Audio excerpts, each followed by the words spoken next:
Hello everyone, my name is Gaurav and I welcome you all to GK Mechanical Engineering Tutorials. दोस्तों आज से हम शुरू करने जा रहे हैं इंजीनियरिंग मैकेनिक्स। इंजीनियरिंग मैकेनिक्स में सबसे पहले आज हम शुरू करेंगे वेक्टर्स। हम जानेंगे कि वेक्टर्स हमारे लिए पढ़ना इंपॉर्टेंट क्यों है, मतलब इनको कैसे डिफरेंशिएट किया गया है स्केलर क्वांटिटीज से, इनका प्रोडक्ट कैसे निकाला जाता है, इनको रिजॉल्व कैसे किया जाता है, एडिशन और सब्ट्रैक्शन कैसे किया जाता है, ये सब हम आज जानने वाले हैं। तो चलिए सबसे पहले शुरू करते हैं कि वेक्टर्स क्या। तो सबसे पहले हम जानते हैं कि हमारे फिजिक्स में जो फिजिकल क्वांटिटीज होती हैं, फिजिकल क्वांटिटीज, इनको दो तरीकों से रिप्रेजेंट कर सकते हैं हम। सबसे पहला होता है एज ए स्केलर और दूसरा है एज ए वेक्टर। तो दोस्तों जो क्वांटिटी स्केलर होती हैं, इसका मतलब ये कि वो सिर्फ और सिर्फ मैग्नीट्यूड के हिसाब मैग्नीट्यूड में ही रिप्रेजेंट की जाती हैं, यानी इनके पास मैग्नीट्यूड होता है और ऑब्वियसली मैग्नीट्यूड हर फिजिकल क्वांटिटी के पास होता है। तो वेक्टर क्वांटिटीज भी अपने साथ मैग्नीट्यूड रखती हैं, but in addition to magnitude vector quantities also have direction. और इन दोनों क्वालिटीज के साथ साथ एक चीज और है, क्या कि vector quantities always follows law of parallelogram vector addition. Law of parallelogram vector addition example देख लेते हैं। जैसे हमारे पास यहाँ पे होता है स्पीड, डिस्टेंस, वॉल्यूम एटसेट्रा, ऐसे बहुत सारे होते हैं। अगर हम यहाँ की बात करें तो हमारे पास क्या होता है वेलोसिटी। वेलोसिटी आप जानते हैं जस्ट स्पीड ही है but in a specific direction, इसीलिए उसको वेलोसिटी के नाम से रिप्रेजेंट किया जाता है। वेलोसिटी हो गया। डिस्प्लेसमेंट है ना, डिस्प्लेसमेंट जो होता है देखा जाए तो डिस्टेंस ही है लेकिन इन अ स्पेसिफिक डायरेक्शन। तो थोड़ा सा इसका थ्योरेटिकल पोर्शन देखते हैं। जैसे कि हम जानते हैं कि any physical quantity is either a scalar और अ वेक्टर। कोई भी फिजिकल क्वांटिटी को या तो वेक्टर या स्केलर से ही रिप्रेजेंट किया जाता है, में ही रिप्रेजेंट किया जाता है। A scalar quantity can be described completely by its magnitude only। बिल्कुल सही है, तो हमने अभी जस्ट देखा। एडिशन, सब्ट्रैक्शन, डिवीजन और मल्टीप्लिकेशन ऑफ स्केलर क्वांटिटीज हमेशा ऑर्डिनरी रूल्स ऑफ अलजेब्रा को ही फॉलो करता है। जैसे 2 + 2 4 होता है, 2 - 4 -2 होता है ना। तो सीधा जो हम एडिशन सब्ट्रैक्शन अभी तक हम पढ़ते आए हैं वो एक्चुअली में स्केलर क्वांटिटीज में वैलिड है। इसके बाद मास, वॉल्यूम, डेंसिटी एटसेट्रा, ये सारे एग्जाम्पल्स हैं स्केलर क्वांटिटी के। अब अगर कोई physical quantity in addition to magnitude has a specified direction और फॉलो करता है parallelogram addition, then and then only हम उसको कहेंगे ये वेक्टर क्वांटिटी है। यानी कि वेक्टर क्वांटिटी में बहुत इंपॉर्टेंट है कि मैग्नीट्यूड के साथ साथ डायरेक्शन तो हो लेकिन वो parallelogram law of addition of vector को फॉलो करे। अगर नहीं करता है तो वो वेक्टर नहीं है। इसका एक एग्जाम्पल लेते हैं हम जल्दी से। देखिए सपोज कीजिए आप जानते हैं कि जो करंट है, करंट एक सर्किट ड्रॉ किया हमने, ये हमारा एक सर्किट है। यहां से करंट फ्लो हो रहा है I1 और यहां से फ्लो हो रहा है I2 और यहां I3 हो रहा है, ठीक है। बहुत सारे लोग कहते हैं कि करंट जो है क्योंकि एक मैग्नीट्यूड तो कैरी कर ही रहा है, सपोज कीजिए ये 2 एम्पियर है, ये 3 एम्पियर है, मैग्नीट्यूड तो कैरी कर ही रहा है लेकिन एक डायरेक्शन भी कैरी कर रहा है, तो मैं बोलता हूं कि ये वेक्टर है।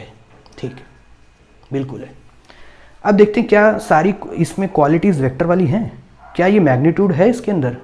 बिल्कुल है। देखिए यहाँ 2 है, यहाँ 3 है और डायरेक्शन बिल्कुल ये सारे अगर इस नोड की बात करूं तो इस एंड से इस जंक्शन की तरफ ये मूव हो रहा है करंट। इस नोड की बात करूं तो इस एंड से इस जंक्शन की तरफ मूव हो रहा है। इसकी बात करूं तो इस पॉइंट से या इस जंक्शन से इस नोड की तरफ मूव हो रहा है ना, इस पॉइंट की तरफ मूव हो रहा है। लेकिन ये फॉलो नहीं करता पैरेललोग्राम लॉ ऑफ वेक्टर। क्यों? क्योंकि I3 जो है वो I1 + I2 है, यानी कि 2 + 3 5 एम्पियर, यहाँ 5 होना चाहिए है ना, यहाँ 5 होना चाहिए। अब ये जो लॉ, अब यहाँ पे जो हमने रूल लगा दिया ये तो ऑर्डिनरी रूल हो गया ना अलजेब्रा का, ये तो नॉर्मल रूल हो गया अलजेब्रा का, बिल्कुल। तो ये तो यहाँ पे ये फॉलो कर रहा है, लेकिन पैरेललोग्राफ लॉ ऑफ वेक्टर एडिशन क्या बोलता कि सपोज कीजिए कि ये एंगल अगर θ1 है, ये एंगल अगर θ2 है, तो I1 cos θ1 plus I2 cos θ2 should be equal to I3, ये तो होना ही चाहिए था। और दूसरा I1 sin θ1 बराबर होना चाहिए I2 sin θ2। लेकिन हम तो कहीं देखते ही नहीं है ऐसा, हम नहीं देखते ये सब। हम तो करंट में इन दोनों को ऐड करके यहाँ रिजल्टेंट निकाल लेते हैं। तो इसलिए ये इस लॉ को फेल कर रहा है, इसलिए हम करंट को नहीं बोल सकते कि वो वेक्टर क्वांटिटी है। ठीक है, तो ये एक एग्जांपल है। अभी तक हमने सिर्फ ये पढ़ा मैग्नीट्यूड होता है और डायरेक्शन होता है, बिल्कुल सही बात है, ये हम बिल्कुल सही बोल रहे हैं। लेकिन अगर इस लॉ को फेल हो गया, ये लॉ फेल हो गया, तो वो वेक्टर नहीं होगा। इवन उसके पास एक डायरेक्शन है, उसके पास डायरेक्शन है, फिर भी वो वेक्टर नहीं होगा। ठीक है, तो ये काफ़ी अच्छा पॉइंट था। चलिए अगला देखते हैं। तो चलिए अब देखते हैं कि वेक्टर को रिप्रेजेंट कैसे करते हैं, यानी कि रिप्रेजेंटेशन कैसे होता है वेक्टर का। देखिए वेक्टर मैग्नीट्यूड के साथ साथ डायरेक्शन कैरी कर रहा है, यानी कि हम क्या करते हैं, जिस डायरेक्शन में फिजिकल क्वांटिटी है उस डायरेक्शन में एक पैरेलल लाइन खींच देते हैं, और इसकी जो लेंथ होगी वो रिप्रेजेंट करेगी मैग्नीट्यूड को ऑन अ सूटेबल स्केल। जो आपने एक स्केल डिफाइन किया होगा उसमें ये जो है इसकी लेंथ है वेक्टर की, वो बताएगी आपको कि मैग्नीट्यूड कितना है। और इसका जो डायरेक्शन यानी एरो जो रहेगा वो उस डायरेक्शन में रहेगा जिस डायरेक्शन में क्वांटिटी को मेजर किया जा रहा है। ठीक है, तो ये तो हो गया फिजिकल रिप्रेजेंटेशन। तो graphically a vector is represented by an arrow drawn to a chosen scale parallel to direction of vector. The length and direction of arrow thus represents magnitude and direction of vector respectively. ठीक है, यहाँ पे एक figure दिया है 2.2, आप इसमें देख सकते हैं वेक्टर ए को रिप्रेजेंट किया गया एक्स वाई प्लेन के अंदर, जो कि θ डिग्री का एंगल बना रहा है हॉरिजॉन्टल के साथ, या यूँ कहूँ एक्स एक्सिस के साथ। अगला है एंगल बिटवीन टू वेक्टर्स, दो वेक्टर्स के बीच में angle. To find the angle between two vectors, both the vectors are drawn from point in a such a manner that arrow of both the vectors are outward from that point. देखिए इसको समझते हैं कि angle कैसे निकाला जाता है। Suppose कीजिए आपके पास दो वेक्टर हैं, मेरा एक वेक्टर हो गया ये और एक वेक्टर हो गया ये। इनको हम इस तरह से अरेंज करेंगे कि ये किसी एक पॉइंट से ओरिजिनेट होते हुए या बाहर की तरफ निकलते हुए दिखें। तो ये जो एंगल बनाएगा ये हो जाएगा थीटा, स्मॉलेस्ट एंगल। अब एंगल यहाँ दो बन रहे हैं, आप देखिए एक तो ये है, एक ये एंगल भी तो बन सकता था, पर हम इसको नहीं लेते, हम इसको लेते हैं स्मॉलेस्ट एंगल। एग्जाम्पल, अगर एक वेक्टर यहाँ है और सपोज कीजिए कि एक वेक्टर ये है, ये भी तो हो सकता है ना। अभी ओरिजिनेट तो नहीं हो रहे, लेकिन क्या करूँगा, इसको एक्सटेंड कर लूँगा, ऐसे कर लूँगा, एक्सटेंड कर लूँगा और ऐसे भी तो दिखा सकता हूँ, इस पर्टिकुलर वेक्टर को ऐसे भी दिखा सकता हूँ। तो इसको यहाँ से ओमिट कर दिया तो अपना क्या हो गया, ये वेक्टर बन गया। अब देखिए एक एंगल मेरे पास ये बचता है, एक एंगल मेरे पास ये होता है, तो मैं इस एंगल को लूँगा, तो ये एंगल हो जाएगा मेरा theta, angle between vectors. Suppose कीजिए आपको एक एंगल दे रखा है, ये वेक्टर ए है और एक और वेक्टर है वेक्टर बी, इनके बीच का एंगल है थीटा। मुझसे कहा गया वेक्टर ए और माइनस बी वेक्टर के बीच में एंगल बताइए। क्या करूँगा मैं, सबसे पहले इस वेक्टर को यहाँ रिप्रेजेंट करूँगा और लिखूँगा माइनस बी। आप तो जानते हैं ये नेगेटिव हो जाएगा। और अब इन फिर ए और बी माइनस बी के बीच में कौन कौन सा एंगल बन रहा है, एक तो एंगल ये बन रहा है और एक एंगल बन रहा है ये। कौन सा लेंगे, ये वाला लेंगे, छोटा एंगल। कैसे निकालेंगे, ये पूरा 180 था तो ये कितना हो जाएगा 180 माइनस थीटा, 180 माइनस थीटा। तो इस तरह से निकाला जाता है एंगल वेक्टर्स के बीच में। ठीक है, ये तरीका होता है। चलिए आगे चलते हैं। अब हम देखेंगे unit and zero vector. Unit and zero vector, a vector of unit magnitude is called a unit vector. देखिए एक हमको पता है कि वेक्टर अपने साथ दो चीज़ें कैरी करता है, डायरेक्शन और मैग्नीट्यूड। अगर मैं आपसे कहूँ कि ये मैग्नीट्यूड किसी भी वेक्टर का 1 कर दिया जाए, यूनिटी कर दिया जाए, तो वो बन जाता है यूनिट वेक्टर। और अगर मैं आपसे कहूँ कि ये जो मैग्नीट्यूड है ये 0 कर देता हूँ मैं, तो वो बन जाएगा नल वेक्टर, जीरो वेक्टर। तो यानी कि एक वेक्टर क्या है, एक वेक्टर है स्केलर ही तो है, but with a direction. With a direction, यानी कि इन एडिशन टू स्केलर इसमें एक डायरेक्शन भी होती है। इसलिए स्केलर जो कि मैग्नीट्यूड कैरी करता है, वेक्टर भी मैग्नीट्यूड कैरी करता है, इसलिए स्केलर को मैं रिप्रेजेंट कर देता हूँ कि ये मैग्नीट्यूड है। और डायरेक्शन दिखाने के लिए मुझे ज़रूरत पड़ती है यूनिट वेक्टर की, क्योंकि यूनिट वेक्टर के पास मैग्नीट्यूड होता ही नहीं है, अगर होता है तो 1 होता है, और इन एडिशन टू 1 वो यूनिट भी तो डायरेक्शन भी अपने साथ रखता है। तो किसी भी वेक्टर की डायरेक्शन बताने के लिए मुझे यूनिट वेक्टर की ज़रूरत पड़ती है। ठीक है, जैसे मेरा वेक्टर है ए वेक्टर, या इसको रिप्रेजेंट करने के लिए मैं लिखता हूं ए into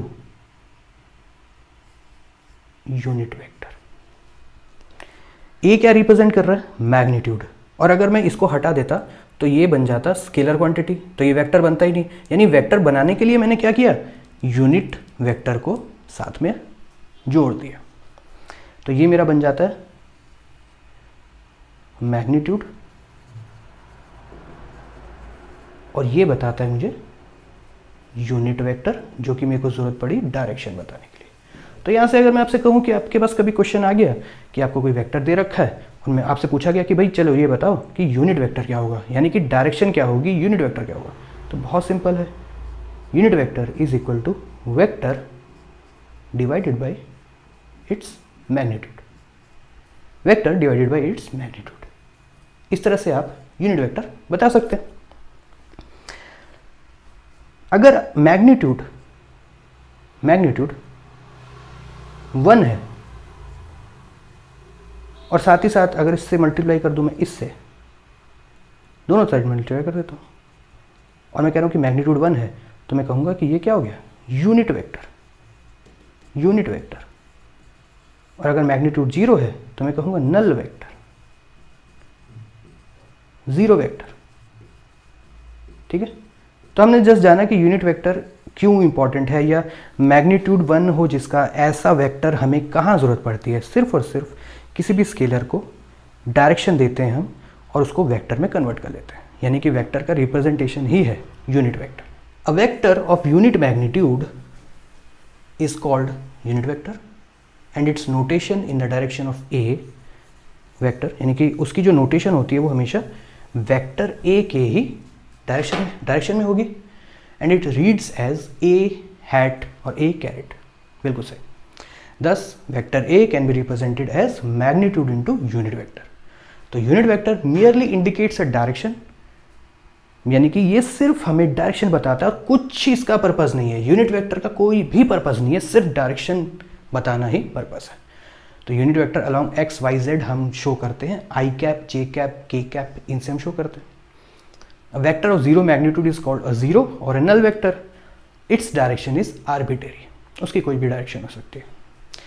negative of a vector, चलिए देखते हैं नेगेटिव ऑफ अ वेक्टर का मतलब क्या हुआ। इसका मतलब हुआ means a vector of same magnitude but opposite in direction. आप देख रहे हैं कि यहाँ पे आपका जो वेक्टर ए है उसका अगर डायरेक्शन देखेंगे, सपोज कीजिए पॉजिटिव एक्स एक्सिस की तरफ जा रहा है, तो इसका जो नेगेटिव वेक्टर हो जाएगा वो हो जाएगा माइनस ए से रिप्रेजेंटेशन, और वो होगा exactly opposite to its direction, यानी कि माइनस एक्स।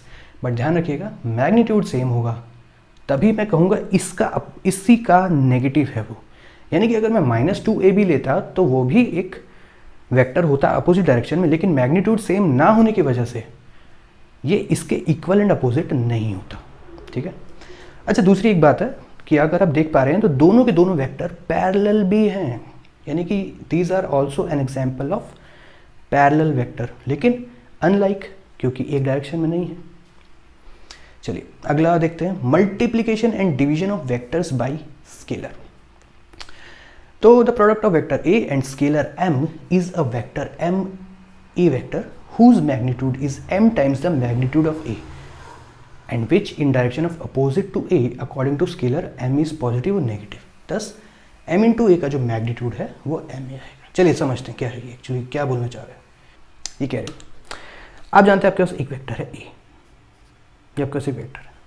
अगर इस वेक्टर को मैं मल्टीप्लाई कर देता हूँ किसी एक स्केलर से, यानी कि m से, एक तरफ मैं n से कर देता हूँ और दिखाने के लिए मैं इसको 2 से मल्टीप्लाई कर देता हूँ, यानी कि ये जो m और n है आप जानते हैं ये कोई भी वैल्यू ले सकते हैं, 2 3 4 5 6 वट एवर, ऐसे कर देता हूँ और एक तरफ ये ले लेता हूँ।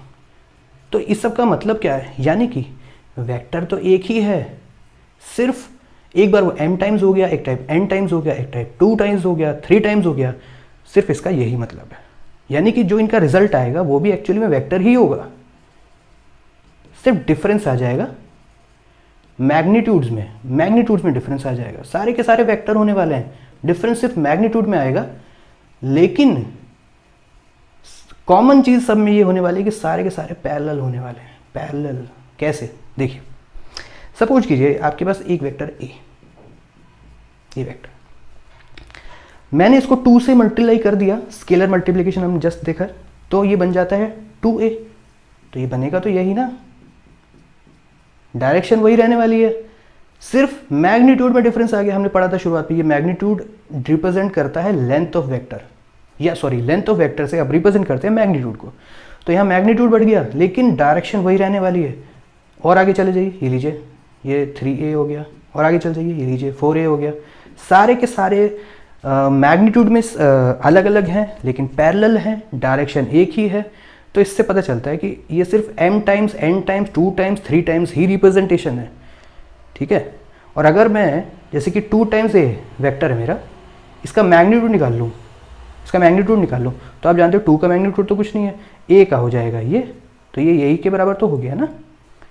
यानी कि मैग्नीट्यूड ऑफ वेक्टर निकाल लो आप और मल्टीप्लाई कर दो उसको, जितने टाइम्स की बात हो रही है एक ही बात है। तो आप इसको ऐसे भी लिख सकते हो, ठीक है, इसको ऐसे भी लिख सकते हो। चलिए इसमें कुछ पॉइंट्स और हैं वो भी देख लेते हैं कि आप जानते हैं अभी जस्ट हमने देखा कि m इंटू ए वैक्टर, अगर इसका मैं मैग्नीट्यूड ले लूँ तो m का तो कुछ नहीं है क्योंकि ऑलरेडी ये एक स्केलर केस है, यानी कि एक कांस्टेंट है, m तो ऐसे ही रह जाने वाला है। यहाँ से क्या आएगा, यहाँ से आएगा इसका मैग्नीट्यूड, इसको हम ऐसे लिख सकते हैं, बिल्कुल लिख सकते हैं।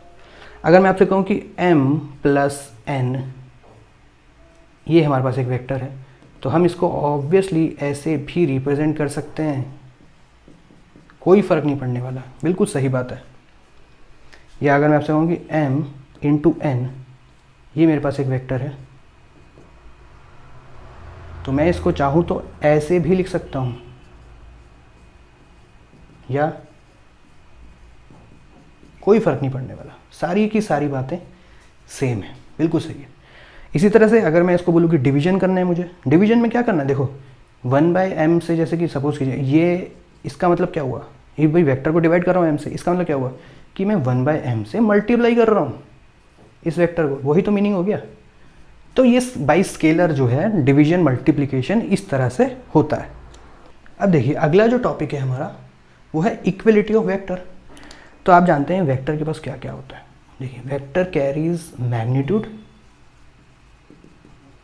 और डायरेक्शन। यानी अगर दो वेक्टर्स इक्वल हैं, सपोज कीजिए मेरे पास एक वेक्टर है a, एक वेक्टर है b, एक वेक्टर है c, 3 वेक्टर्स हैं, मेरे को बताना है, मेरे को पता है ये इक्वल है वेक्टर, इसका मतलब क्या हुआ, यानी कि इनका मैग्नीट्यूड जो है वो सेम है और डायरेक्शन भी सेम होनी चाहिए। फॉर एग्जांपल एक वेक्टर है मेरा ये a वेक्टर, तो दूसरा वेक्टर अगर b भी इसी के बराबर होगा तो वो कहीं भी हो सकता है प्लेन में, यहाँ बना दूँ, यहाँ यहाँ यहाँ कहीं भी हो सकता है, लेकिन डायरेक्शन सेम होनी चाहिए। और लेंथ भी, लेंथ क्या रिप्रेजेंट करती है, मैग्नीट्यूड, वो भी सेम होनी चाहिए। जैसे c और वेक्टर बना दिया d, लेंथ सेम होनी चाहिए, डायरेक्शन भी। ऐसा नहीं होना चाहिए कि आप इस तरफ आ गए, ये आपका e वेक्टर है, लेंथ सेम है, डायरेक्शन अपोजिट है, नहीं नहीं, तो ये इक्वल वेक्टर नहीं है। Equality of vector, all vectors with same magnitude and direction are equal despite their different locations in space. यानी वो स्पेस में कहाँ कहाँ लोकेटेड हैं, इस बात को नज़रअंदाज करते हुए सिर्फ इस चीज़ पे ध्यान देना है कि उनकी डायरेक्शन और मैग्नीट्यूड सेम होनी चाहिए, ठीक है। तो यहाँ पे आपने a b c 3 वेक्टर्स देख रहे हैं, देखिए तीनों अलग अलग जगह पे हैं प्लेन में, लेकिन सबका मैग्नीट्यूड और सबका यानी कि लेंथ और सबका डायरेक्शन एक ही है, तभी हम कहेंगे कि ये वेक्टर्स जो हैं ये इक्वल है। देखिए अब हम पढ़ेंगे एडिशन ऑफ वेक्टर्स। तो देखिए अभी तक हमने क्या क्या देख लिया, हमने देख लिया कि वेक्टर और स्केलर इनके बीच में डिफरेंस क्या है सबसे पहले। उसके बाद हमने ये देखा कि रिप्रेजेंट कैसे करते हैं वेक्टर को। आपको पता है एक लाइन से रिप्रेजेंट करते हैं और जिस डायरेक्शन में आपका क्वांटिटी है उस डायरेक्शन में एरो हेड लगता है। लेंथ जो है रिप्रेजेंट करती है मैग्नीट्यूड और डायरेक्शन, मैग्नीट्यूड ऑफ वेक्टर, और जो एरो है वो रिप्रेजेंट करता है डायरेक्शन। इसके बाद हमने क्या देखा कि अगर यूनिट वेक्टर और ज़ीरो वेक्टर इनका क्या इंपॉर्टेंस है। मेजरली यूनिट वेक्टर के बारे में बात हुई है। यूनिट वेक्टर रिप्रेजेंट करता है डायरेक्शन, यानी कि अगर किसी स्केलर के साथ में यूनिट वेक्टर में लगा दूं तो मैं वो वेक्टर में कन्वर्ट हो जाएगा। चौथी बात हमने अभी अभी देखी कि किसी भी स्केलर से एडिशन, सब्ट्रैक्शन, मल्टीप्लिकेशन और डिवीज़न में क्या होता है, कुछ नहीं होता। एडिशन जो है, अगर एडिशन आप देखेंगे तो वो कौन सा लॉ इस्तेमाल, अभी हमने देखा था जैसे कि m+n वाला लॉ है, तो आपको डिस्ट्रीब्यूटिव लॉ MA/NA, मतलब जो भी हम नॉर्मल लॉज जानते हैं वही यहाँ पे एप्लीकेबल है अगर स्केलर से एडिशन, सब्ट्रैक्शन, मल्टीप्लिकेशन, डिवीजन किया जा रहा है तो। ठीक है, अब हम एक और टॉपिक पे आ गए हैं जिसमें है वेक्टर का एडिशन, है ना। अब वेक्टर प्लस वेक्टर मिलके क्या बनाएंगे हमें ये देखना है। चलिए देखते हैं। तो सबसे पहले एडिशन ऑफ वेक्टर दो लॉज से किया जा सकता है। पहला है पैरेललोग्राम लॉ ऑफ एडिशन और दूसरा है ट्राइंगल लॉ ऑफ एडिशन। चलिए एक एक करके दोनों लॉ को स्टडी करते हैं। पैरेललोग्राम लॉ ऑफ एडिशन क्या होता है इसमें, देखिए। सपोज कीजिए हमारे पास दो वेक्टर्स हैं, एक वेक्टर है ए और एक वेक्टर है बी। मैं आपसे कह रहा हूं कि मुझे a प्लस बी बताइए, a प्लस बी बताइए। तो एक्चुअली में जो a प्लस बी है ना वो रिजल्टेंट है। अगर मैं पैरेललोग्राम लॉ ऑफ एडिशन को फॉलो करता हूं तो ये जो डायगोनल है ना, डायगोनल, ये देखिए ऐसा, इस b को मैं यहाँ भी रिप्रेजेंट कर सकता हूँ, ये देखिए मैंने यहाँ रिप्रेजेंट कर दिया b को। a को मैं यहाँ भी रिप्रेजेंट कर सकता हूँ, ये देखिए a को। तो अगर आप बहुत ध्यान से देखेंगे तो ये क्या बन गया, आपका पैरेललोग्राम बन गया। तो इसकी जो डायगोनल है ये लॉन्ग वाली a प्लस बी, ये एक्चुअली में रिजल्टेंट है और यही इसका एडिशन भी है दोनों का।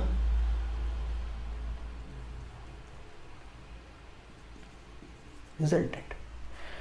तो यानी कि अगर मैं a प्लस बी वेक्टर की बात कर रहा हूं ना तो एक्चुअली में मैं रिजल्टेंट की ही बात कर रहा हूं, और वो रिजल्टेंट क्या है, डायगोनल है इसका, डायगोनल। ठीक है, अब बात करते हैं a, अगर प्लस आ गए तो माइनस भी आ सकते हैं। चलिए उस पर बाद में चर्चा करेंगे, फिलहाल पहले इसकी बात करते हैं। तो हम निकालेंगे कैसे, हाउ इज इट पॉसिबल कि हम इसको निकालें। देखिए सबसे पहले अगर दोनों वेक्टर के बीच का हमें एंगल तो दिया ही होता है, थीटा दिया है, और रिजल्टेंट और ए के बीच के एंगल में अल्फा मान लेता हूँ। ठीक है, बट पहले मुझे a प्लस बी निकालना तो पड़ेगा।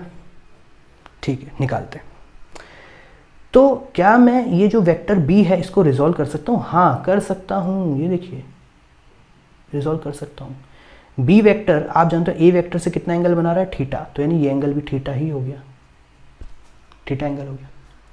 और अगर मैं इस b वेक्टर को, ये मेरा वेक्टर है, ये b वेक्टर को रिजॉल्व कर लेता हूँ तो इसका एक कंपोनेंट ये हो जाता है जिसको मैं क्या बोलता हूँ, b cos थीटा, और ये वाला कंपोनेंट हो जाता है जिसको मैं क्या बोलता हूँ, b sin थीटा। चलिए ये तो बहुत अच्छी बात हुई। अगर आप इस पूरे को एक ट्राइंगल के जैसे सोच पा रहे हैं, देख पा रहे हैं इस पूरे को, तो बहुत आसान हो जाएगा आपके लिए कि इनके साइड्स को कैलकुलेट करना, क्योंकि आप बहुत अच्छे से जानते हैं कि ये राइट एंगल बन रहा है और एक राइट ट्राइंगल में पाइथागोरस थ्योरम लगाने में हमें कोई प्रॉब्लम हो नहीं सकती। अगर इस साइड की मैं बात करूँ तो मैं बोलूँगा कि वेक्टर a प्लस, ये देखो वेक्टर a कहाँ से कहाँ तक है, यहाँ तक लेंथ है इसकी, वेक्टर a, सॉरी यहाँ मैं वेक्टर नहीं लिखूंगा, अब मैं मैग्नीट्यूड, क्योंकि लेंथ की बात कर रहा हूँ ना, मैग्नीट्यूड की बात कर रहा हूँ। तो सपोज कीजिए मैं इसको मैग्नीट्यूड को a से रिप्रेजेंट कर रहा हूँ, है ना, छोटे a से रिप्रेजेंट उसी से किया जाता है। अगर मैं कैपिटल A लिखता तो वेक्टर हो जाता वो। तो a और ये वाली लेंथ देखिए, ये किसके बराबर है, b cos theta plus B cos theta का होल स्क्वायर, यानी कि बेस का स्क्वायर प्लस परपेंडिकुलर का स्क्वायर आप जानते किसके बराबर होता है, हाइपोटेन्यूज के स्क्वायर के। तो प्लस ये क्या है, B sine theta, B sine theta का स्क्वायर मिल के बना देंगे रिजल्टेंट का स्क्वायर, है ना।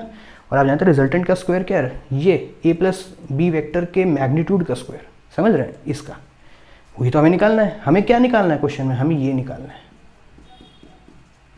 ये निकालना है हमें। चलिए निकालते हैं।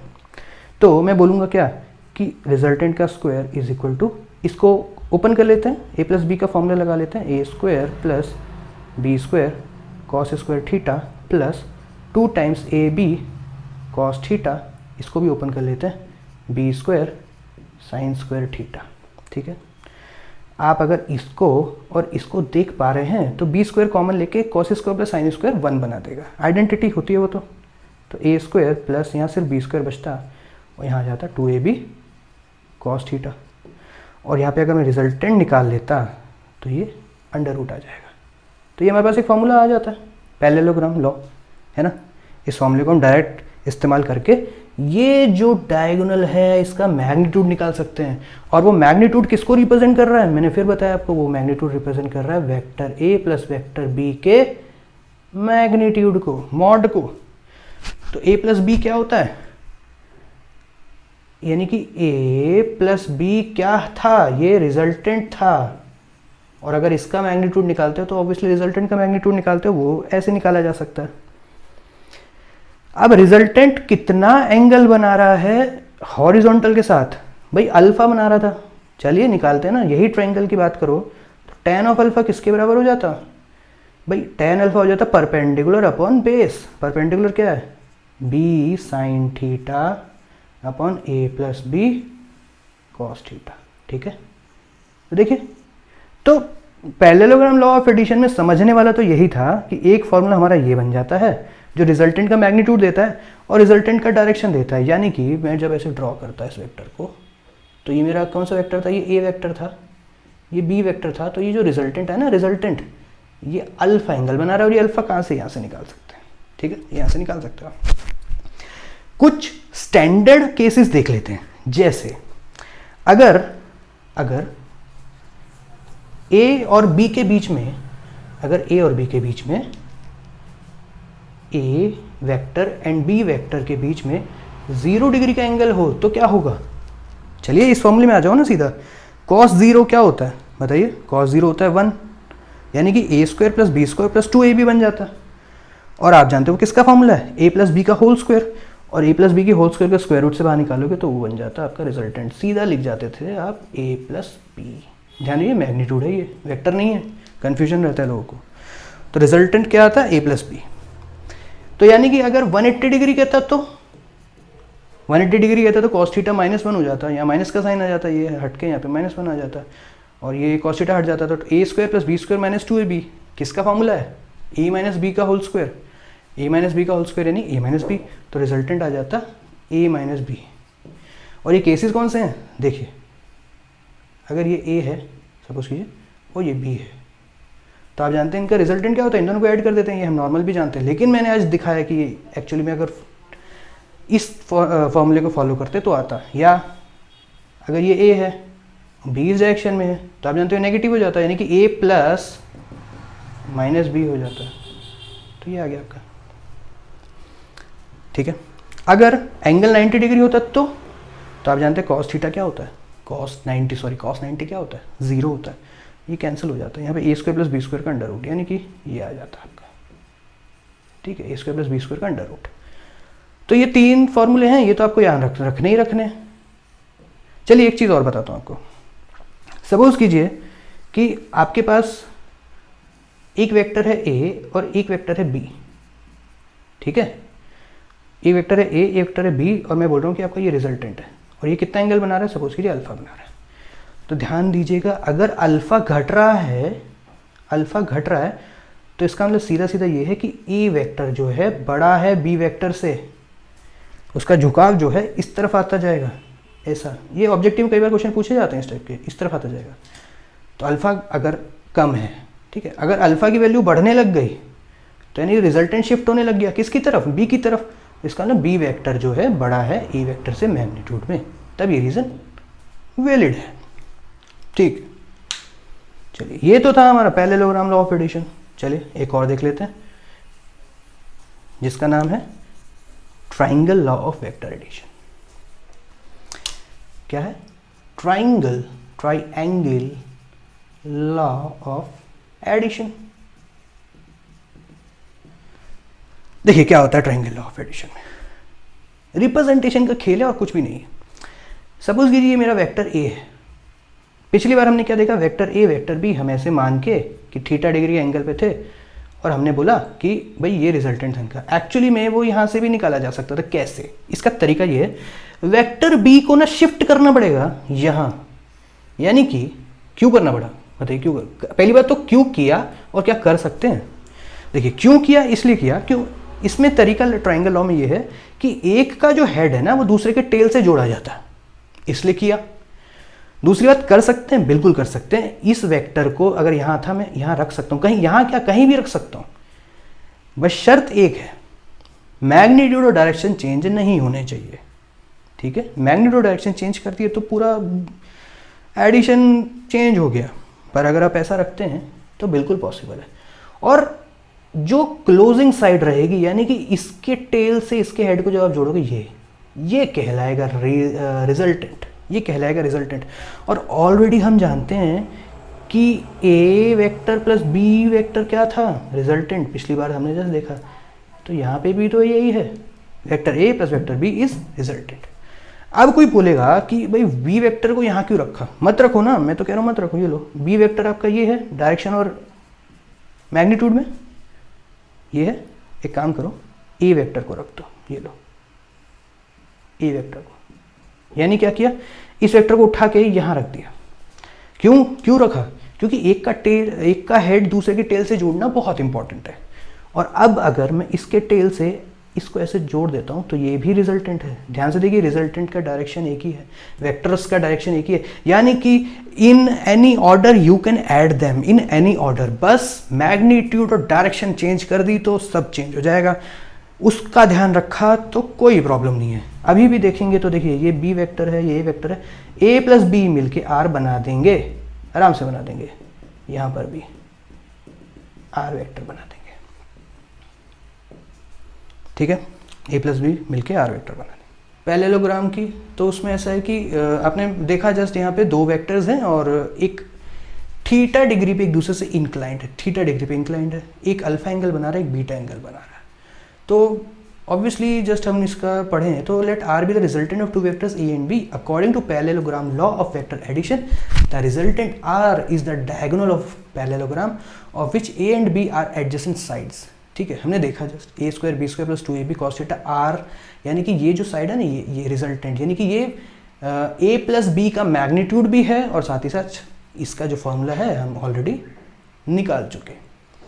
tan ऑफ अल्फा भी हम निकाल चुके हैं, कैसे आता है ये। अगर tan ऑफ बीटा निकालना चाहते हैं वो भी निकाल सकते हैं, कोई प्रॉब्लम नहीं है, आपकी मर्जी है। स्पेशल केसेस हमने देखे कि थीटा 0 डिग्री 180 डिग्री 90 डिग्री पे क्या होगा। चलिए ट्राइंगल लॉ की बात करते हैं। According to this law, if tail of one vector is placed at the head of other, their sum or resultant r is drawn from tail end of the first to head of the other. तो हमने just देखा कि vector a plus vector b जो है इसके tell से इसके head को जोड़ दिया तो रिजल्टेंट आ गया, या फिर अगर इनका ऑर्डर भी चेंज कर दो तो भी फर्क नहीं पड़ता, b के टेल से a का हेड जोड़ दिया, बात एक ही है। यानी कि resultant vector a plus B भी वही है या b प्लस a करें वो भी वही है, कोई फर्क नहीं पड़ता। देखिए अब बात करते हैं सब्ट्रैक्शन। तो एक चीज ध्यान रखिए हमेशा वेक्टर्स में, सब्ट्रैक्शन आपको अलग से पढ़ने की जरूरत नहीं है। अगर मैं आपसे कहूं कि vector a minus vector b क्या होगा, तो मैं बोल रहा हूं कि वेक्टर a प्लस माइनस और b वेक्टर ही है, यानी कि हम एडिशन ऑलरेडी पढ़ चुके हैं, इसलिए हमें सब्ट्रैक्शन पढ़ने की जरूरत नहीं है। लेकिन subtraction is actually negative addition. ठीक है, देखते हैं कैसे। आप जानते हैं कि ये आपका वेक्टर a हुआ करता था और ये आपका वेक्टर b हुआ करता था, ये हुआ करता था। अगर ये थीटा डिग्री पे एक दूसरे से इंक्लाइन थे तो मैं आपसे बोलता हूँ रिजल्टेंट बताइए, तो आप बोलेंगे सर कौन से मेथड से बताओ, पैरेललोग्राम से बता देता हूँ। तो आप बोलोगे कि ये अगर वेक्टर ए था, ये अगर वेक्टर बी था, तो ऐसा आता था आपका रिजल्टेंट, यानी कि वेक्टर ए प्लस बी ऐसा आता था। ये तो मैं जस्ट वैसे ही ड्रॉ कर रहा हूँ, एक्चुअली में ये आता था और ये एंगल अल्फा होता था अगर ये थीटा था। फिर आपने बोला नहीं मैं इससे नहीं करूँगा, मैं ट्रायंगल लॉ से करूँगा। तो आपने बोला कि सर एक काम कीजिए, ये वेक्टर ए हुआ करता था, बी वेक्टर को शिफ्ट करके यहाँ कर दीजिए, तो आप बोल देंगे कि ये आपका रिजल्टेंट आ गया, है ना। या इसका एक और मेथड था, आपको पता है, ये आपने बी वेक्टर लिखा हुआ था, आपने बोला ए यहाँ लगा दिया मैंने और इसको जोड़ दिया जाए तो भी रिजल्टेंट आ गया। अब देखिए रिजल्टेंट यहाँ है, यहाँ है या यहाँ है, सबका डायरेक्शन सेम है, ठीक है, तभी प्रूव होगा कि हाँ हम सही जा रहे हैं।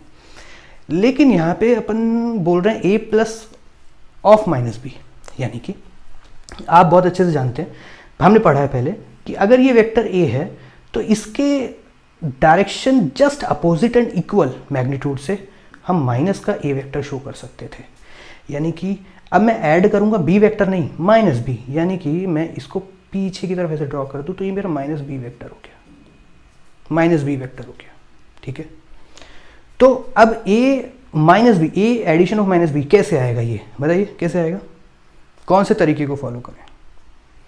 तो कोई भी तरीका फॉलो कर लीजिए। अगर मैं ट्रायंगल लॉ को ज़्यादा प्रेफरेंस देता हूँ। अगर ये वेक्टर ए था और बी वेक्टर को मैं यहाँ जोड़ देता हूँ, ये दीजिए माइनस बी, ठीक है, तो ये इतना बड़ा नहीं इतना है, तो मैं बोलूँगा इससे इसको अगर जब मैं ज्वाइन कर दूँगा ऐसे, तो ये आ जाएगा मेरा ए माइनस बी वेक्टर। यानी कि यहाँ मैं बात करूँ तो कुछ रिजल्टेंट ऐसा आ रहा होगा, ये रिजल्टेंट आ रहा होगा, ठीक है। अब बात आएगी कि अगर ए और बी का एंगल दे रखा था थीटा, तो इन दोनों के बीच में एंगल कौन सा होगा। अरे बहुत सिंपल है यार, ये पूरा ये देख 180 डिग्री से रोटेट हो गया ना ये, तो ये एंगल कितना पूरा 180 हुआ करता था, तो ये कितना हो जाएगा 180 डिग्री माइनस थीटा। सिंपल, कोई कंफ्यूजन नहीं, 180 माइनस थीटा। फॉर्मूले बनाने की जरूरत नहीं है, ऑलरेडी हमने लिखे हुए हैं, हम जानते हैं कैसे, देखते हैं। पैरेललोग्राम लॉ ऑफ एडिशन में हम जानते हैं कि रिजल्टेंट जो होता है वो बराबर, रिजल्टेंट का स्क्वायर लेके चल रहा हूँ वैसे तो, रिजल्टेंट जो होता है वो अंडर रूट में होता है इधर, तो मैंने लेना नहीं चाहता। ये होता था A square plus B square plus 2ab cos theta, इसके बराबर हुआ करता था। ध्यान से देखिए, ये मैग्नीट्यूड्स हैं, है ना, तो यहाँ क्या हो जाता है, ऑब्वियसली यहाँ पे ए स्क्वायर का ए स्क्वायर आता, इसका मैग्नीट्यूड भी बी ही है, इसका दोनों का बी ही है, बी स्क्वायर ही होता, यहाँ भी 2ab ही आता।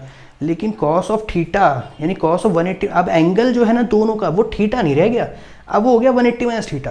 तो यहाँ पे मैं क्या लिखूंगा, कॉस ऑफ 180 माइनस थीटा। आप जानते हो कॉस 180 प्लस माइनस में, है ना, ये हमारा एक्सिस हुआ करता था ना, तो 90 प्लस माइनस 270 प्लस माइनस में साइन कॉस में चेंज हो जाता है, कॉस साइन में चेंज हो जाता है ना, ये सब होता है।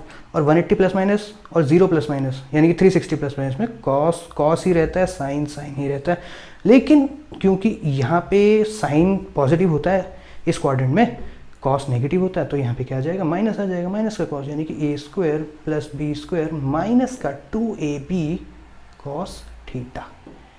ऐसे फॉर्मूला आएगा अगर आप सीधा a माइनस बी का मैग्नीट्यूड निकालना चाहते हैं, ये आएगा आपका फॉर्मूला, ठीक है। इस तरह से फॉर्मूला निकाला जा सकता है, कोई बड़ी बात नहीं है। चलिए न्यूमेरिकल पढ़िए। Find a vector plus b vector and also find a vector minus b vector in the diagram shown below, जो आपको दिया है। तो आप देख पा रहे हैं यहाँ मेरे पास एक वेक्टर a है, यहाँ वेक्टर b है, मैग्नीट्यूड हमें दे रखे हैं, वेक्टर a का मैग्नीट्यूड दे रखा है 4 और b का दे रखा है 3। पहला पोर्शन है हमारा कि हमें निकालना है vector a plus vector b, ठीक है। बहुत अच्छे से आप लोग समझ गए हैं कि अगर मैं इसको उठा के यहाँ रख देता हूँ इस वेक्टर को, यानी कि मैं आपके कॉन्सेप्ट भी रिवाइज करवा रहा हूँ, ध्यान दीजिएगा। बार बार ये मैं सोचिएगा कि मैं बार बार रिपीट कर रहा हूँ चीज़ें, तो ज़रूरी है, अभी हम चैप्टर पढ़ रहे हैं इसलिए। ये रिजल्टेंट यानी a प्लस बी ये आता है, यानी कि ये रिजल्टेंट की ही बात हो रही है, यहाँ पे कोई नई बात नहीं हो रही, रिजल्टेंट की बात हो रही है। रिजल्टेंट अगर पैरेललोग्राम लॉ को फॉलो करते हैं हम जानते हैं कि रिजल्टेंट आता A square B square 2ab cos theta, सीधा वैल्यूज पुट कर सकते हो आप, क्या बड़ी बात है। चलिए, a का स्क्वायर यानी 4 का स्क्वायर 16, b का स्क्वायर यानी 3 का square 9, 2ab, a into B 12, 12 into 2 24, cos 60 यानी कि sin 30 half 12। 16 plus 9 25, 25 plus 12 25 plus 12 under the root is 37। ये आ गया आपका आंसर। क्या आ गया? 37 आ गया आपका आंसर। चलिए बहुत बढ़िया। अब बात करते हैं a माइनस बी निकालना है आपको, a माइनस बी। ठीक है, तो रिप्रेजेंटेशन कैसे किया जाएगा a माइनस बी का वो देख लेते हैं पहले।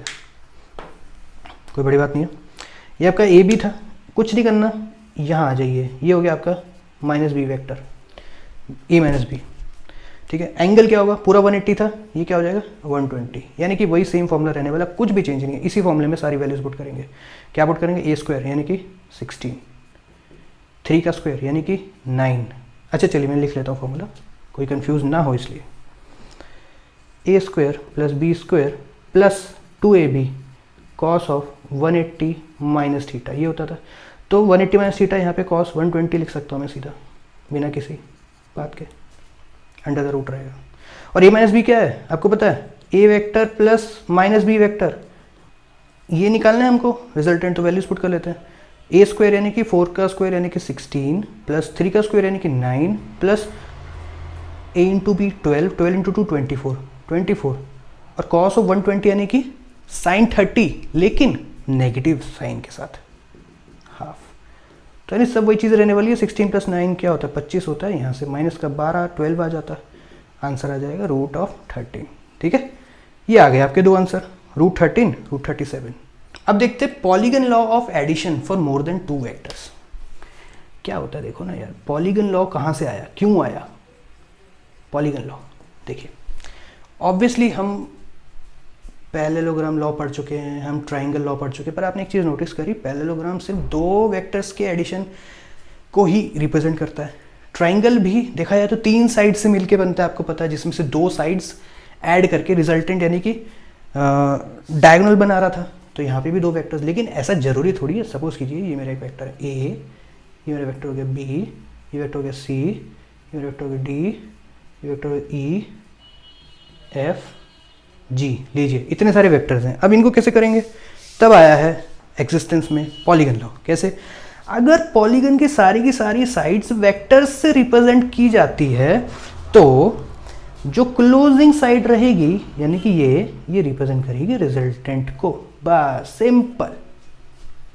अगर सारी की सारी साइड्स रिप्रेजेंट कर रही हैं वेक्टर्स को, तो जो जहां से ओरिजिनेट हो रहा है वहां से टेल रहेगी रिजल्टेंट की, और हेड जुड़ेगा जाके हेड में किसके? जो हमारा लास्ट वेक्टर होगा। ठीक है, तो इसको कैसे लिख सकते हैं? ऑब्वियसली आप लिख सकते हो R vector is equal to A vector plus B vector C vector D vector, ऐसे करते करते जी वेक्टर तक। ठीक है, ये सब मिलके बना रहा है पॉलीगन लॉ। हम सब जानते हैं इसके बारे में। कोई भी वेक्टर को अगर मैं 3 डायमेंशनल वेक्टर की बात करूं, 3 डायमेंशनल वेक्टर की बात करूं, तो उसका रिप्रेजेंटेशन 3D होगा ऑब्वियसली, आर एक्स यानी मैग्नीट्यूड इन एक्स डायरेक्शन। लेकिन आप जानते हो मैग्नीट्यूड में ही रिप्रेजेंट नहीं होता वेक्टर, साथ में आती है यूनिट वेक्टर, जो बताएगा कि ये तो है इसका कंपोनेंट, यानी मैग्नीट्यूड है एक्स डायरेक्शन में। एक्स में क्यों? क्योंकि आई आ गया साथ में। ठीक है, ये ऐसा कुछ आई जे, यानी ये जे रिप्रेजेंट कर रहा है वाई को, आई रिप्रेजेंट कर रहा है एक्स को, और ये हो जाता है मेरा जेड यानी कि के जेड डायरेक्शन को रिप्रेजेंट कर रहा है। तो R x plus R y plus R z, ये सारे मिलके बन जाते हैं क्या आपके? इसी को बोलते हैं कि इस वेक्टर को कंपोनेंट्स में रिजॉल्व कर लिया। देखो 3 कंपोनेंट्स हो गए, क्योंकि 3 ही डायरेक्शन हो सकती है मैक्सिमम, और ये उन डायरेक्शंस में है मैग्नीट्यूड, और ये बताता है कि अच्छा ये मैग्नीट्यूड है लेकिन एक्स डायरेक्शन में, ये है वाई में, ये है जेड, इस टाइप से। ठीक है, तो R x R y R z actually में इनको क्या बोला जाता है? मैग्नीट्यूड तो ठीक है, पर ये एक्चुअली में मैग्नीट्यूड नहीं कहलाएंगे, ये कहलाते हैं कंपोनेंट्स। यही की बात, इसी की बात हो रही है, इनकी बात हो रही है, कंपोनेंट्स। ठीक है, और आई जे, आई कैप जे कैप, एक्चुअली इनके ऊपर ये जो साइन होते हैं कैप से शो होता है, ये रिप्रेजेंट करते हैं यूनिट वेक्टर्स को, यूनिट वेक्टर्स को in X Y Z direction respectively. ठीक है, तो अब मैग्नीट्यूड अगर मेरे को इसका निकालना होगा आर वेक्टर का, ये तो वो कैसे निकलेगा? वो होता है कंपोनेंट्स के स्क्वायर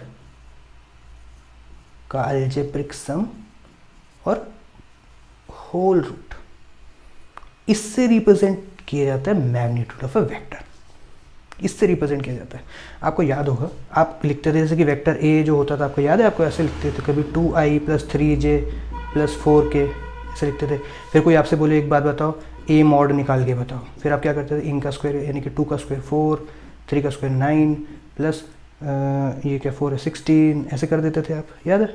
ये वही है, ये कॉम्पोनेंट है, ये देखो कॉम्पोनेंट्स का स्क्वायर कर दिया है ना, आप ऐसे निकाल लेते थे, ये क्या मैग्नीट्यूड आ जाता था। अभी निकालना सीखेंगे डायरेक्शन कोसाइंस, डायरेक्शन कोसाइन, है ना। अब आप ऐसे सोचो कि जैसे कि मैं 2 डायमेंशन वेक्टर की बात कर रहा हूँ, जैसे मेरे पास एक वेक्टर है ए वेक्टर जो है बराबर 2i + 3j, ठीक है।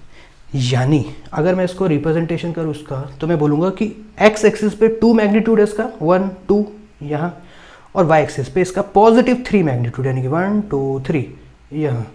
तो ये है मेरा वो वेक्टर, देखो ये हो गया मेरा वेक्टर, और ये पॉइंट कौन सा हो गया 2 3, ये मेरा वेक्टर का रिप्रेजेंटेशन हो गया, ठीक है। अब मैं आपसे बोलूँ कि एक बात बताओ मुझे, एक्स एक्सिस के साथ सपोज करो ये एंगल बना रहा है अल्फा और वाई एक्सिस के साथ बना रहा है बीटा। किसके साथ? एक्स के साथ अल्फा, वाई के साथ बीटा। तो मुझे बताओ कि अल्फा और बीटा को आप कैसे रिप्रेजेंट करोगे?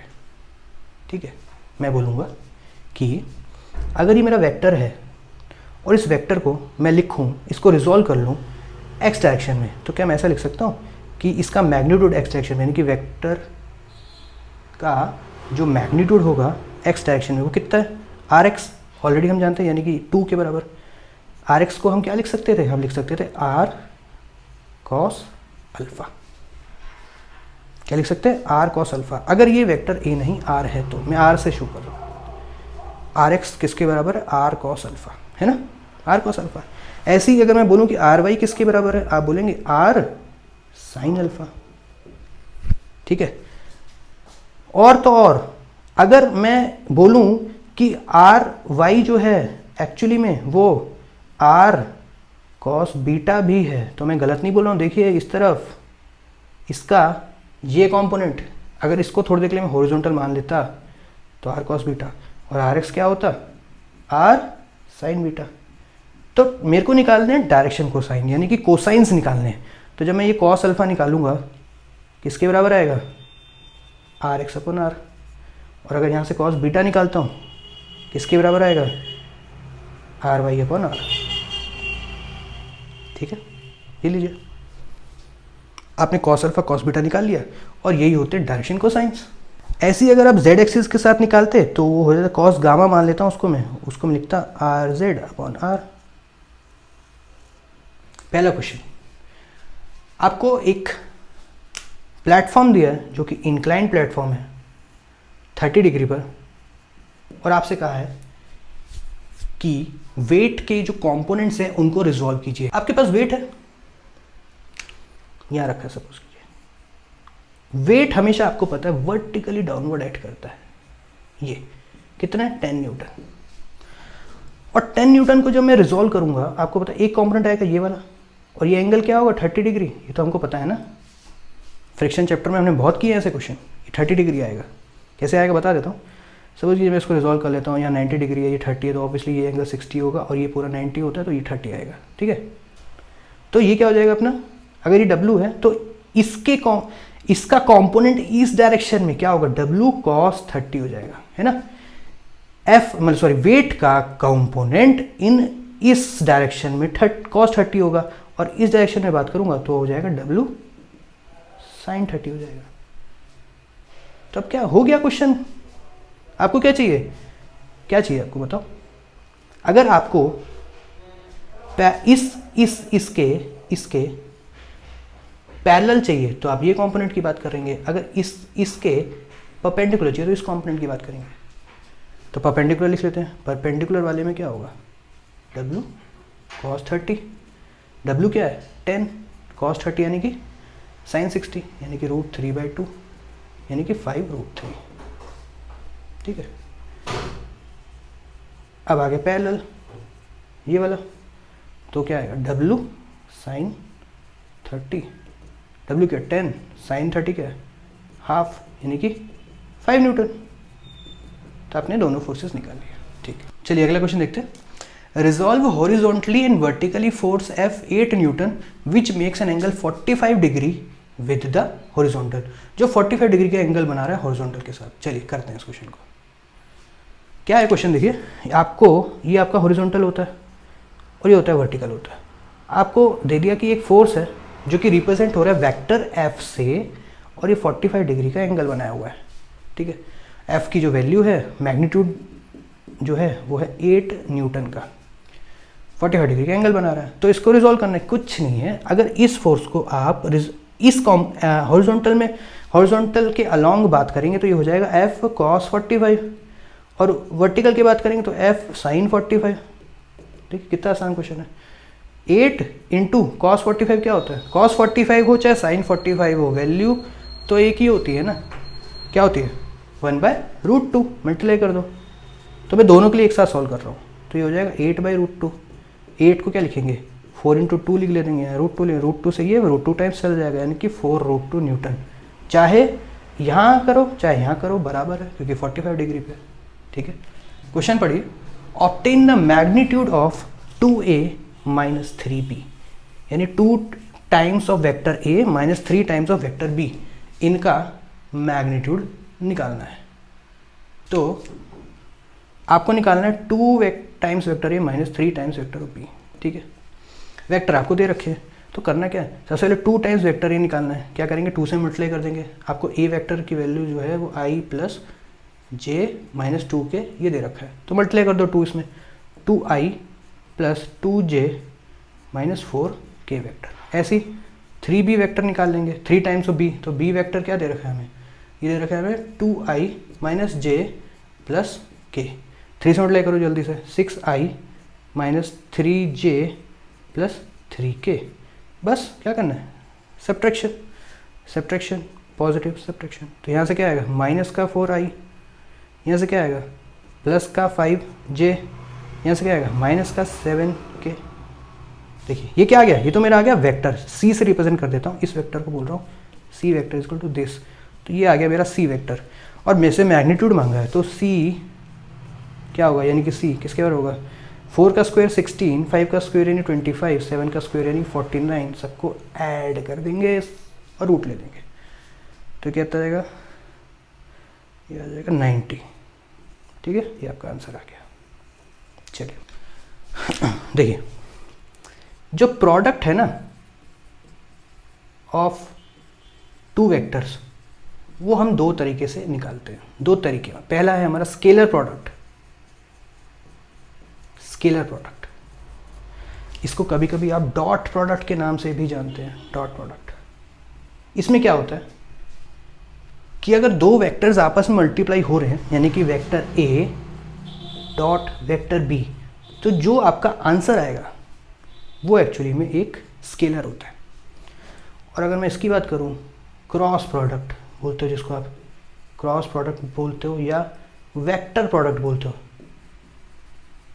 तो अगर a क्रॉस b वेक्टर की बात करूं, तो जो आपका आएगा वो भी एक वेक्टर ही होगा। फिलहाल तो मैं ऐसे बता दे रहा हूँ, फिलहाल इतना आप समझ लीजिए। अब इसको एक एक करके पढ़ते हैं। सबसे पहले पढ़ेंगे स्केलर प्रोडक्ट। स्केलर या डॉट प्रोडक्ट के नाम से भी आप इसको जानते हैं। क्या होता है इसमें,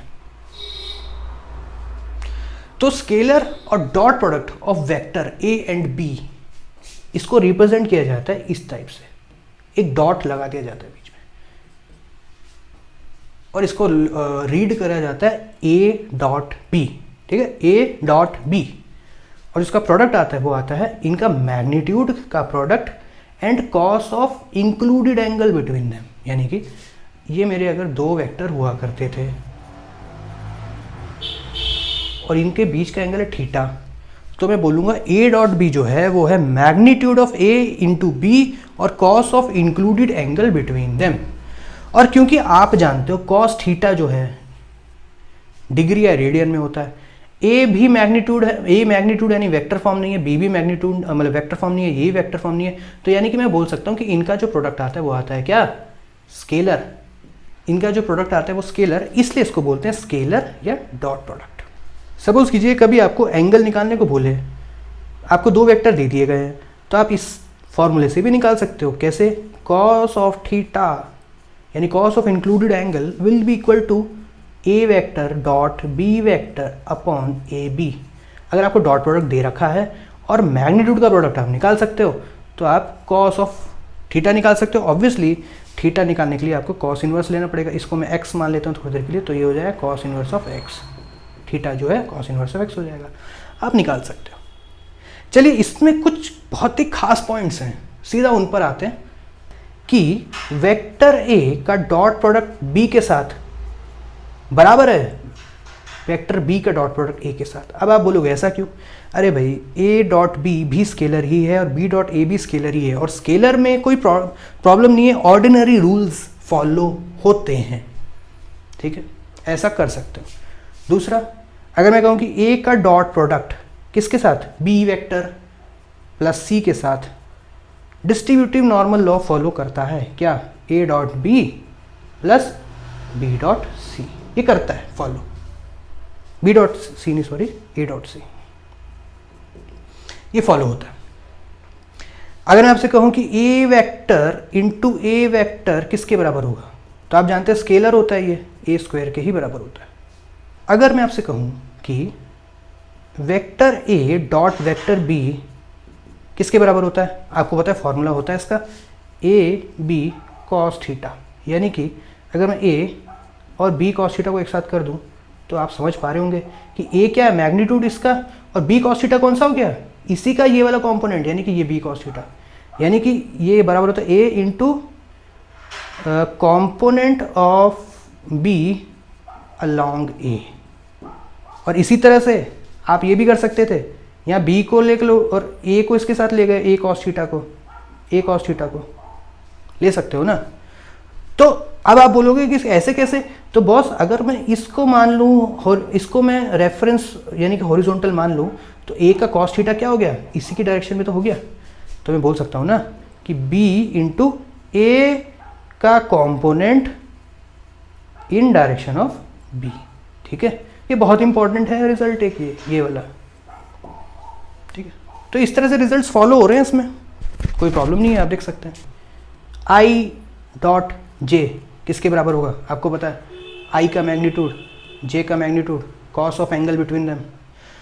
अगर आई ये है और जे ये है तो एंगल क्या होगा, 90 डिग्री, कॉस 90 डिग्री। कॉस 90 क्या होता है बताइए, ज़ीरो, तो ये हमेशा ज़ीरो होता है, यानी कि I dot J cap zero होगा, जे डॉट के कैप ज़ीरो होगा, आई डॉट के कैप ज़ीरो होगा। क्यों, क्योंकि सबके बीच का एंगल 90 है। यानी कि अगर मैं कहूँ कि दो वेक्टर्स परपेंडिकुलर हैं तो उनका डॉट प्रोडक्ट क्या होगा, हमेशा ज़ीरो। ये हमें बहुत काम आता है। अगर मुझे किसी भी दो वेक्टर्स को परपेंडिकुलर शो करना है तो मैं उनका डॉट प्रोडक्ट जो है जीरो प्रूफ कर दूं, तो मुझे पता चल जाएगा कि वो परपेंडिकुलर है। अब मैं बोलूं कि आई डॉट आई क्या होगा, ऐसा बोलूं तो बहुत ही सिंपल है भाई, आई का मैग्नीट्यूड और एंगल बिटवीन देम। अब आई और आई के बीच में क्या एंगल होगा, 0 डिग्री का एंगल। कॉस 0 क्या होता है, 1, यानी कि आई स्क्वायर। आई क्या है, यूनिट वेक्टर, यानी कि 1, यानी कि आई डॉट आई जो है वो 1 होगा, जे डॉट जे जो है वो 1 होगा, के डॉट के जो है वो 1 होगा। अगर आई डॉट जे कर दूं तो वो 0 होगा, है ना। ये सब देख लिया आपने।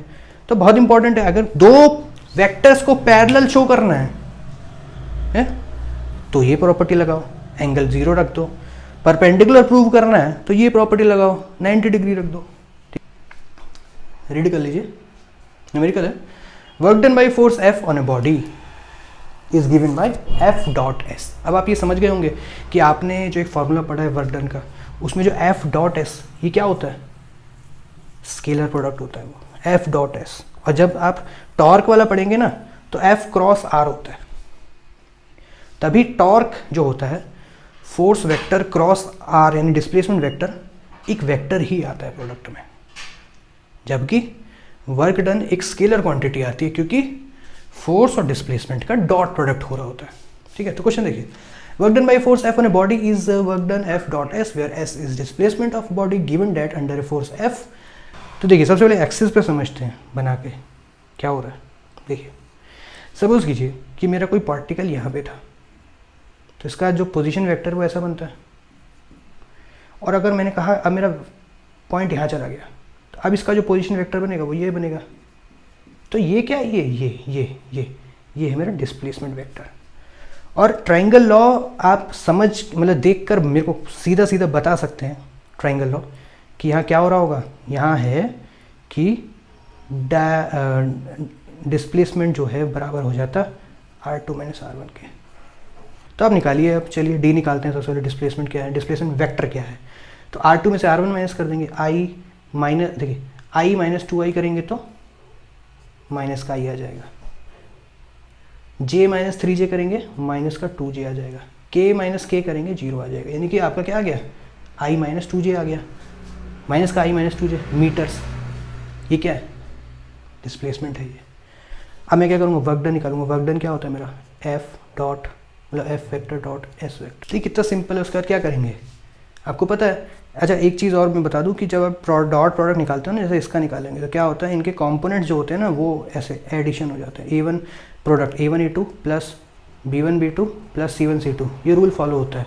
अगर मैं आपको कहूँ कि F जो है वो है A1I plus B1J plus C1K, और मैं बोलूँ कि S जो है वो है A2I B2J प्लस C2K, तो अगर मैं F डॉट एस करूँगा तो इनके कंपोनेंट्स आपस में मल्टीप्लाई हो जाते हैं, उनका एडिशन हो जाता है, अलजेब्रिक सम। ठीक है, तो यहाँ पे करो 2 इंटू माइनस 1 माइनस का 2 प्लस 3 इंटू माइनस का 2 माइनस का 6, के यहाँ है ही नहीं तो 0, तो क्या आ जाएगा माइनस का 8 जूल। ये आ गया आपका आंसर, माइनस का 8 जूल। ठीक है, ये क्वेश्चन हो गया आपका। देखिए अगला क्वेश्चन पूछा है आपसे, find the angle between two vectors. Vectors आपको दे रखे हैं, इनके बीच में एंगल निकालने को बोला गया है। चलिए निकालते हैं। 2i प्लस जे माइनस के, 2i प्लस जे माइनस के, दूसरा है i माइनस के। क्या है, i माइनस के। ठीक है, इन दोनों के बीच के एंगल निकालना है। हमको पता है एक फॉर्मूला कि a डॉट b जो होता है वो होता है a b cos थीटा। तो ये हम ऑलरेडी हम ये प्रॉपर्टी यूज़ कर चुके हैं कि अगर एंगल निकालने को बोले थे तो कैसे करेंगे। ठीक है, तो सबसे पहले क्या a डॉट बी निकाल लेते हैं, है ना, a डॉट बी निकाल लेते हैं। आपको पता है a डॉट बी क्या होता है भाई, A1A2 plus B1B2 plus C1C2। जल्दी निकालिए, 2 into 1 2, 1 into minus 1 sorry 1 into 0 0 plus के, यहाँ भी के है यहाँ भी के, माइनस 1 इंटू माइनस 1 प्लस का 1, ये आ गया आपका 3। क्या आ गया, 3 आ गया आपका। चलिए अब ए डैश सॉरी ए मॉड निकाल लेते हैं। ए मॉड क्या होगा, 2 का स्क्वायर 4 प्लस 1 प्लस 1, 2 का स्क्वायर 1 का स्क्वायर 1 का स्क्वायर। ठीक है, 4 5 6 6 रूट 6 आ गया। ऐसे ही करके बी का निकाल लेते हैं। बी में भी क्या है, 1 का स्क्वायर प्लस 1 का स्क्वायर यानी रूट 2। तो अब क्या करना है, इस पूरे को उठा के यहाँ नीचे ले जाऊंगा ऐसे, और यहाँ मेरे पास क्या बचेगा, कॉस ऑफ थीटा। निकाल लो, ये ऑलरेडी हम सॉल्व कर चुके हैं। क्या आएगा, 3 अपॉन रूट 2 इंटू रूट 6 यानी 3 अपॉन रूट 12, यानी कि इसको क्या लिखूंगा 4 इंटू 3, तो 3 अपॉन 4 से 2 बाहर आ जाएगा, रूट 3 या रूट 3/2। ठीक है, रूट 3/2 आ गया। पर ये किसके बराबर है, ये कॉस थीटा है, ये इसको नहीं भूलना है। तो कॉस थीटा, तो कॉस ऑफ थीटा अगर रूट 3/2 है तो रूट 3/2 क्या होता है, याद है आपको, कॉस 30 डिग्री। तो थीटा कितना आ गया, 30 degree. Simple question. Prove that vector A और बी म्यूचुअली परपेंडिकुलर है ना। अभी हमने बात करी थी ना, अगर म्यूचुअली परपेंडिकुलर भी शो करना होगा तो बहुत सिंपल होता है, आप दोनों के बीच का एंगल 90 डिग्री प्रूव कर दो, हो जाएगा। चलिए मैं यही कर देता हूँ। चलिए देख लेते हैं इस क्वेश्चन को, सॉल्व नहीं करते। आपको पता है ए वेक्टर दे रखा है और बी वेक्टर दे रखा है। ए डॉट बी निकाल लिया आपने, क्या करेंगे 2 को मल्टीप्लाई करेंगे 1 से 2 माइनस 3j इंटू 1 यानी 3 और 1 इंटू 1 के 1 यानी कि 2 माइनस 3 प्लस 1, 2 माइनस 3 प्लस 1 क्या होता है 0, यानी कि इनका 8 डॉट बी सीधा प्रोडक्ट ही 0 आ गया। और अगर 0 आ गया तो 0 is equal to A B cos theta, A B तो 0 हो सकता है, कॉस 0 क्या आएगा, सॉरी ए बी तो 0 नहीं हो सकता, इसलिए कॉस थीटा 0 हो सकता है। तो कॉस थीटा की कौन सी वैल्यू है जिस मतलब थीटा की कौन सी वैल्यू के लिए कॉस 0 होता है बताइए, 90 डिग्री के लिए। तो वही तो प्रूव करना था, vector A and B are mutually perpendicular. अब हम देखेंगे वेक्टर या क्रॉस प्रोडक्ट। वेक्टर और क्रॉस प्रोडक्ट क्या होता है इनमें, देखिए सपोज कीजिए आपके पास दो वेक्टर हैं, vector A vector B.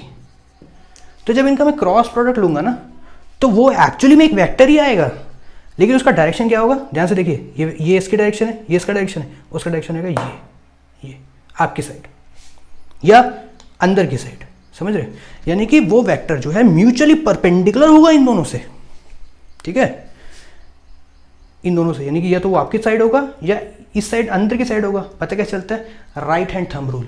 Right hand thumb rule कैसे लगाएंगे, देखिए ए वेक्टर पे रखा, बी की तरफ जाना है, ये देखिए ऐसा ऐसा, तो ये थंब किस तरफ है, थंब आपकी तरफ है, यानी कि अगर ये इसमें बने हुए हैं प्लेन में, इस वाइट पेपर पे बने हुए हैं, तो ये आपकी तरफ आ रहा है वेक्टर सी। और अगर मैं इसको ऐसे कर देता, यहाँ बी वेक्टर बना देता, इसको यहाँ से हटा देता, तो ध्यान से देखिए ये नीचे जा रहा है, अंदर घुस रहा है, ठीक है, तो ऐसे देखा जाता है, बहुत ही सिंपल है। तो इस प्रोडक्ट को कैसे दिखाया जाता है, इस प्रोडक्ट को शो किया जाता है ए क्रॉस बी से, ए क्रॉस बी से क्या होता है, ये ए बी मैग्नीट्यूड और sine of included angle between them. ये आपने देखा होगा डॉट प्रोडक्ट में कॉस होता है, यहाँ साइन होता है, कोई बड़ी बात नहीं है। इसके बाद अगर कंपोनेंट्स में बात करूं तो कंपोनेंट्स ऐसे सॉल्व किए जाते हैं, आई जे के, तो मिडल वाले में कौन सा होगा, मिडल वाली जो रो होगी वो इससे बनी होगी, इसके कंपोनेंट्स, यानी A1 A2 A1 B1 C1, दूसरी वाली रो जो इससे बनी होगी A2 B2 C2, सिंपल। और आप इसको तो सॉल्व कर ही सकते हैं, है ना, लिख देता हूँ यहाँ पे, आई वेक्टर किसके बराबर होगा, B1 C2 minus C1 B2, minus जे वेक्टर किसके बराबर होगा, A1 C2 minus C1 A2, plus के वेक्टर किसके बराबर होगा, A1 B2 minus B1 A2। तो इसको आप सॉल्व कर, मतलब ये आपका क्या आ गया, देख रहे हो आप ध्यान से, ये सी वेक्टर हो गया, ये क्या है, ये वेक्टर ही तो आ गया ना, ये तो कंपोनेंट्स है, लेकिन आई जे के डायरेक्शन में आ गए। तो यानी इसलिए मैं बोल रहा हूँ कि वेक्टर या क्रॉस प्रोडक्ट हमेशा एक वेक्टर देता है और उसका डायरेक्शन क्या रहेगा, right hand thumb rule decide करेगा। यहाँ रखा, इस साइड बी है तो आपकी साइड, इस साइड है तो अंदर की साइड, ठीक है। अब इसमें इंपॉर्टेंट पॉइंट्स देख लीजिए आप, इंपॉर्टेंट पॉइंट्स कुछ ऐसे हैं कि सबसे पहले अभी आपको पता है कि डॉट प्रोडक्ट में ए डॉट बी जो था वो बी डॉट ए के बराबर हो जाता था, कोई बड़ी बात नहीं थी क्योंकि स्केलर प्रोडक्ट था। लेकिन यहाँ नहीं हो सकता, आपने देखा ना कि अगर ए से बी की तरफ एंटी क्लॉकवाइज जा रहे हो तो डायरेक्शन चेंज हो गई आपकी तरफ, ए से बी की तरफ क्लॉकवाइज आ रहे हो तो डायरेक्शन चेंज हो गई किसी और तरफ, यानी कि एग्जैक्टली अपोजिट। इसलिए ए क्रॉस बी कभी भी बी क्रॉस ए नहीं होगा। देखिए मैग्नीट्यूड में हो सकता है, समझ रहे हैं, मैग्नीट्यूड में हो सकता है, लेकिन ऐसा नहीं होगा। तो इसलिए हम क्या लिखते हैं, A cross B is equal to minus का बी क्रॉस ए, ये पॉसिबल है, इसमें कोई प्रॉब्लम नहीं है। क्यों, क्योंकि बी क्रॉस ए क्या आएगा, नेगेटिव आएगा, और नेगेटिव नेगेटिव मिलकर पॉजिटिव बनेगा, तब इसके बराबर हो सकता है, नहीं तो नहीं। और देख लेते हैं, चलिए आई क्रॉस आई, आई क्रॉस आई, अगर आप आई क्रॉस आई ले रहे हो तो आप याद होगा आपको फॉर्मूला क्या था, आई क्रॉस आई मतलब आई मैग्नीट्यूड साइन ऑफ जीरो, क्योंकि दोनों के आई और आई के बीच में एंगल जीरो है, साइन जीरो क्या होता है, जीरो, तो यानी आई डॉट आई जीरो होगा। ऐसी जे क्रॉस जे जो होगा वो भी जीरो होगा, ऐसी के क्रॉस के जो होगा वो भी जीरो होगा, ये सारे जीरो होंगे, ठीक है। और एक चीज़ बता दूं, आई क्रॉस जे के होता है और जे क्रॉस के आई होता है, और के क्रॉस जे क्रॉस के, ये तो हो गया, आई क्रॉस के ये जे होता है। क्यों होता है, देखिए आई ये डायरेक्शन है, जे ये डायरेक्शन है, इन दोनों का क्रॉस प्रोडक्ट लोगे तो z डायरेक्शन आ गई ना, के आ गई। अगर इसको के मान लेता हूं डायरेक्शन, तो जो इनका जो क्रॉस प्रोडक्ट आएगा वो क्या आएगा, y डायरेक्शन में, यानी कि जे आ जाएगा, इस तरह से आता है। और अगर आई इंटू आई कर दूंगा तो 0 आएगा। ठीक है, ये ध्यान देने वाली चीज़ है। पहला क्वेश्चन कह रहा है कि find a unit vector perpendicular to A and B. आपके दो वेक्टर दे दिए, आपको बोल रहा है कि यूनिट वेक्टर निकालो। तो सबसे पहले हम क्या करेंगे कि हमें यूनिट वेक्टर निकालना है। ठीक है, तो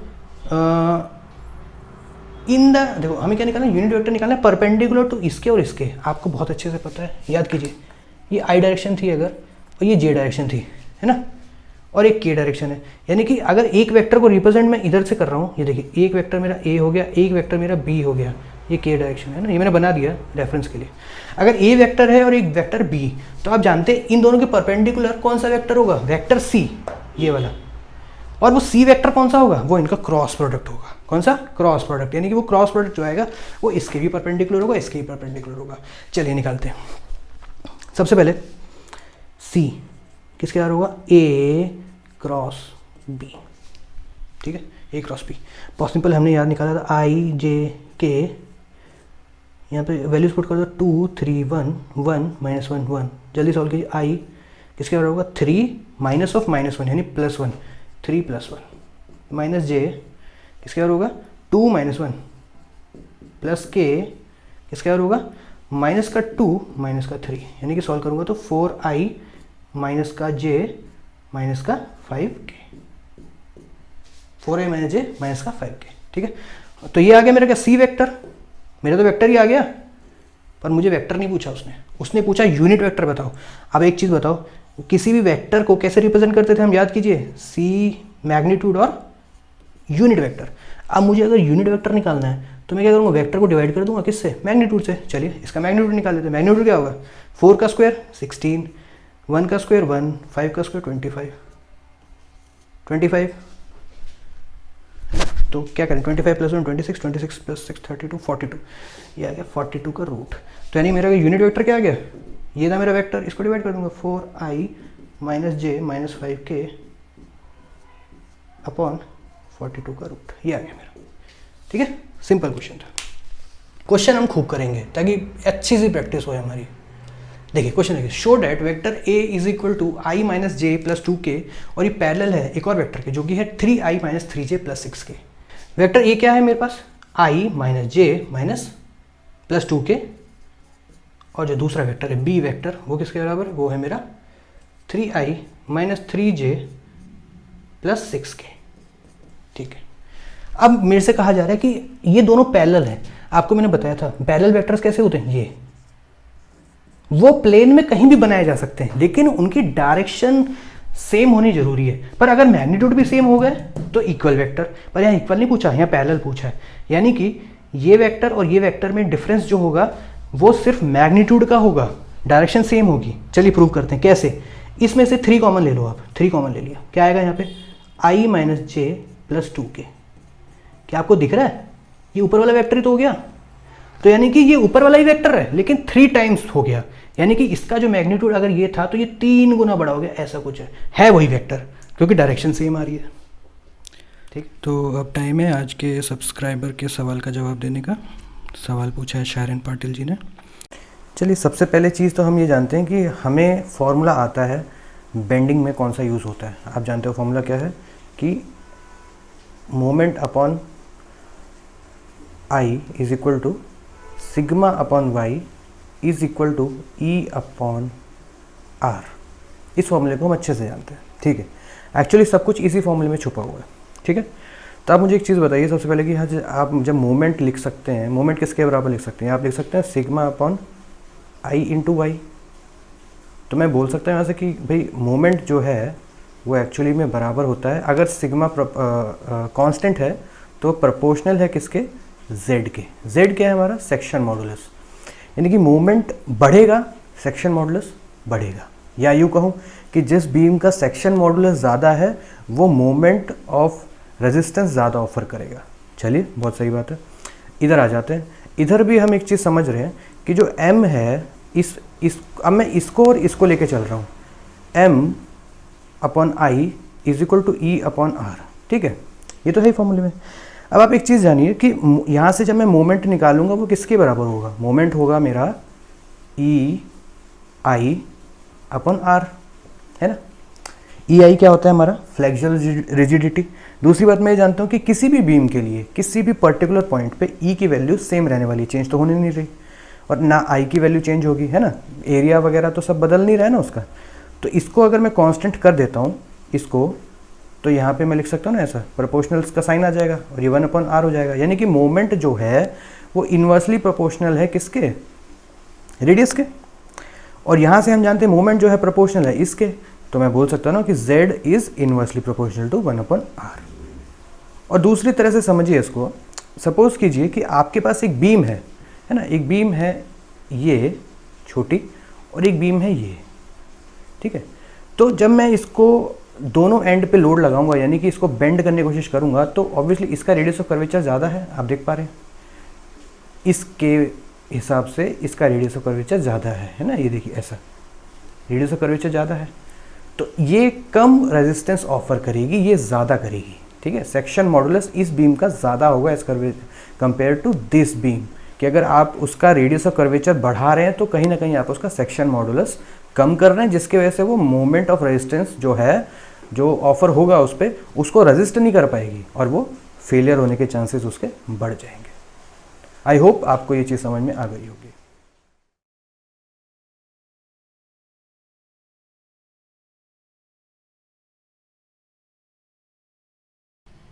अगर आपको आज का वीडियो अच्छा लगा तो इसे लाइक कीजिए, और अगर आप चैनल पे नए हैं तो सब्सक्राइब कीजिए। Thank you.